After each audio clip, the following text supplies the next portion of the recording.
బెజవాడలో గుట్టు చప్పుడు కాకుండా సింథటిక్ డ్రగ్స్ విక్రయాలు జరుగుతున్నాయి.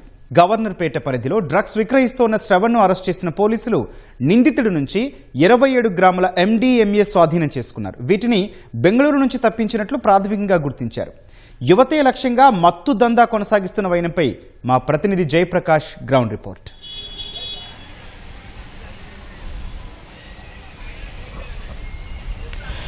గౌతమ్, బెజవాడ కేంద్రంగా గుట్టుచప్పుడు కాకుండా సాగుతున్నటువంటి సింథటిక్ డ్రగ్స్ దందాను పోలీసులు గుట్టురట్టు చేశారు. ఈరోజు ఉదయం చూసుకున్నట్లయితే ఇటు బెంగళూరు నుంచి తీసుకువచ్చి విక్రయిస్తానికి పాల్పడుతున్న వ్యక్తిని అరెస్ట్ చేశారు. ప్రసాదంపాడుకి చెందిన శ్రవణ్ కుమార్గా గుర్తించారు. అతని నుంచి సుమారు 27 గ్రాముల MDMAని స్వాధీనం చేసుకున్నారు. ఇదంతా యువకులు, ఇంజనీరింగ్ విద్యార్థులు లక్ష్యంగా కొనసాగుతుందని ప్రాథమికంగా గుర్తించినటువంటి పోలీసులు లోతైనటువంటి దర్యాప్తును చేస్తూ ఉన్నారు. ఎక్కడి నుంచి అంటే బెంగళూరులో ఎవరు దీన్ని విక్రయించారు, ఎక్కడి నుంచి తీసుకువచ్చారు, ఈ శ్రవణ్ కుమార్ ఎన్నిసార్లు ఈ బెజవాడకు MDMAని తీసుకువచ్చారు అని ఆరా తీస్తూ ఉన్నారు. అదేవిధంగా కేవలం అతను విక్రయించటం ఎందుకు తీసుకువచ్చాడా, వినియోగిస్తాడా, ఇంకా ఎవరైనా రెగ్యులర్ కస్టమర్స్ ఎవరైనా ఉన్నారా అనే కోణంలో కూడా పోలీసులు విచారణ చేపడుతూ ఉన్నారు. ఈరోజు నిందితుడిని కోర్టులో హాజరుపరచనున్నారు. అయితే ఒకసారి కేసు పూర్వపరాలు కనుక చూసుకున్నట్లయితే బెంగళూరు కేంద్రంగా విజయవాడకు, విశాఖ ప్రాంతాలకు MDMA సింథటిక్ డ్రగ్స్ తరచుగా ఇక్కడ రవాణా జరగటం చూస్తూ ఉన్నాము. అధికారిక లెక్కల ప్రకారంగా ఇప్పటి వరకు చూసుకున్నట్లయితే ఈ ఏడాది జనవరి నుంచి ఇటు మే 31 వరకు చూసుకున్నట్లయితే MDMA సుమారు 68.6 గ్రాములు రాష్ట్ర వ్యాప్తంగా పోలీసులు ఈగల్ బృందం స్వాధీనం చేసుకుందని చెప్పుకోవచ్చు. అదేవిధంగా మెత్ 18.15 గ్రాములు, హ్యాషిష్ ఆయిల్ 28.48 కేజీలు, లిక్విడ్ గాంజా కేజీ, అట్లా రకరకాలుగా LSD కూడా ఉంది. LSD 3 గ్రాములు. ఈ విధంగా పలు రకాల మత్తు పదార్థాలను రాష్ట్ర వ్యాప్తంగా ఈగల్ బృందం స్వాధీనం చేసుకుంది. వాటిల్లో నిందితుల్ని కూడా అరెస్టు చేసిందని చెప్పుకోవచ్చు. 2026 మార్చి కల్లా మే 31వ తేదీ కల్లా గాంజా చూసుకున్నట్లయితే 14,828 కేజీలు, అదేవిధంగా 1701 మందిని అరెస్టు చేసినట్లు ఈగల్ ఇటీవల తాజాగా నివేదికలు ఇచ్చింది. అయితే గాంజా అనేది తరచుగా ఇక్కడ దొరకటము, అదేవిధంగా ఒరిస్సా ప్రాంతాల నుంచి ఇతర రాష్ట్రాలకు వెళ్ళేటప్పుడు విజయవాడ ట్రాన్సిట్ హబ్గా ఉండటంతో ఇక్కడ కొంతమంది వినియోగించటం, అదేవిధంగా విక్రయాలు కూడా చేస్తూ ఉంటారు.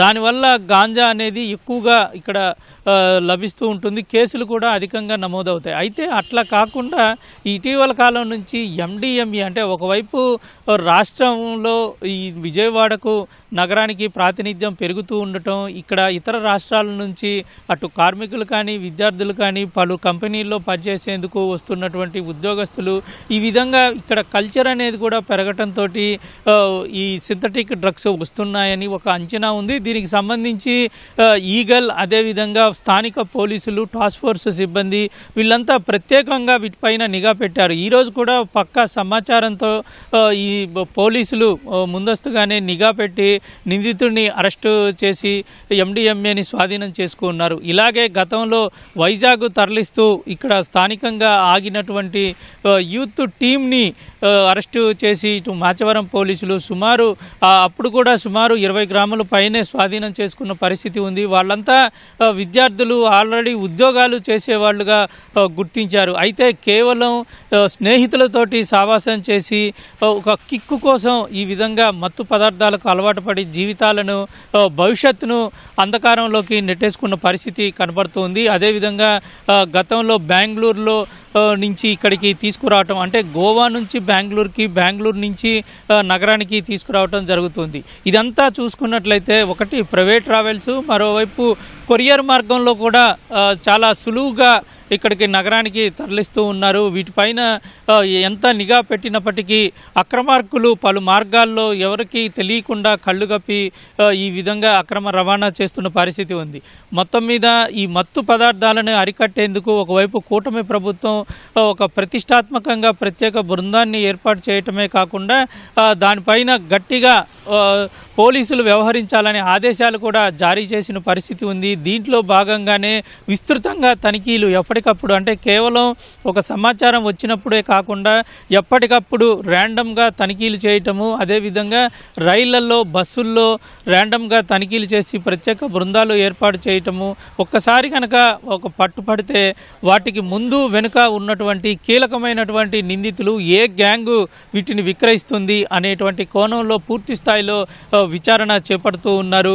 అలా చేపట్టిన తర్వాత కొంతమంది కింగ్ పిన్నులు అజ్ఞాతంలోకి వెళ్ళటం, కొంతకాలం స్తబ్దతగా ఉండటం జరుగుతుంది. కానీ విక్రయాలు మాత్రం ఆగట్లేదని చెప్పుకోవచ్చు. ప్రస్తుతం రాష్ట్రం కొత్తగా అభివృద్ధి చెందటము, నూతనంగా ఇటు నేషనల్ లెవెల్, జాతీయ అంతర్జాతీయ స్థాయిలో కంపెనీలు పలు సంస్థలు ఇక్కడికి రానున్నాయి. ఈ నేపథ్యంలో ఒకవైపు అభివృద్ధి జరుగుతూ ఉంటే మరోవైపు ఇటువంటి కల్చర్ పెరిగే అవకాశం ఉంది. వాటి ప్రమాదం కూడా ఎంతైనా ఉంది అని నిపుణులు విశ్లేషిస్తూ ఉన్నారు. ఇదే కోవలో పోలీసులు కూడా అంచనా వేసి ముందస్తుగా వాటికి సంబంధించినటువంటి ప్రణాళికను సిద్ధం చేస్తున్నారని చెప్పుకోవచ్చు. ఈరోజు దొరికినటువంటి ఈ 27 గ్రాముల MDMA ఎక్కడి నుంచి వచ్చింది అని లోతైనటువంటి విచారణ జరుగుతుంది. ఈ కేసుతో సంబంధం ఉన్నటువంటి మిగిలిన వాళ్ళని కూడా అరెస్టు చేసేందుకు ప్రత్యేక బృందాన్ని కూడా ఏర్పాటు చేసినట్టు తెలుస్తుంది. ఇటీవల మాచవరం, అదేవిధంగా పడమట ప్రాంతాల్లో MDMA లభించింది. ఆ కేసులకి దీనికి సంబంధం ఏదైనా ఉందా, అసలు ఇక్కడ ఉన్నటువంటి శ్రవణ్ కుమార్ ఎవరి ద్వారా ఈ విక్రయాలకు పాల్పడుతూ ఉన్నారు అనేటువంటి విషయాలన్నింటినీ ఆరా తీస్తున్నారు గౌతమ్. మొత్తం మీద ఈ MDMA లాంటి, అదేవిధంగా మత్తు పదార్థాలు రాష్ట్రానికి రానివ్వకుండా, బెజవాడకు రానివ్వకుండా ఉండేందుకు, కట్టడి చేసేందుకు కట్టుదిట్టమైనటువంటి చర్యలు చేపడుతున్నారు. ఇంకా చేపట్టాల్సిన అవసరం ఎంతైనా ఉందని చెప్పుకోవచ్చు గౌతమ్. కెమెరామెన్ BNRతో జయప్రకాష్, ఈటీవీ న్యూస్, విజయవాడ.